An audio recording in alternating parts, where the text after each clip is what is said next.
თუ ტრანზაქციულად მიიჩნევ პრეზიდენტ ტრამპის მიდგომას, მაშინ უნდა მყარი წინაპირობა შექმნა, რომ მისთვის საინტერესო იყოს ეს ტრანზაქცია.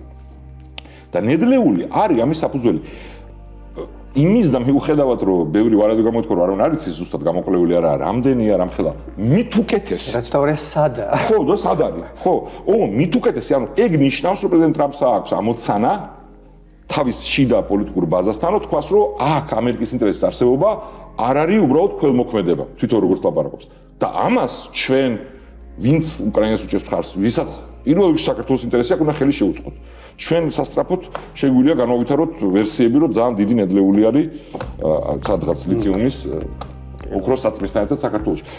ხუმრობ სახუმარო თემა არ არის. ყველაფერი ჩვენი გეოგრაფიული მდებარეობა, საფრთხეები ჩვენ რეგიონში რომელიც მოდის ირანიდან და ირანის და რუსეთის შესაძლო ალიანსიდან თუ ჩინეთის ინტერესების გამტკიცებიდან. შუა აზიისთვის ტრანზიტის საკითხი ენერგიის. ყველა საკითხი, ანაკლიის სპორტი, ყველაფერი უნდა გამოიყენო ყველა ადმინისტრაციასთან. არა მარტო ტრამპის, ვინც არ უნდა იყოს და განსაკუთრებით უთულიო ტრანზაქციულია არგუმენტებად მისი ინტერესისა შეფქვეყანაში. მისი ამომრჩევლის დარწმუნებისთვის, რომ საქართველოს გულისთვის, ამ შემთხვევაში პირველში უკრაინის გულისთვის ღირს ფულის ხარჯვა და რისკით სამხედრო მხარდაჭერის.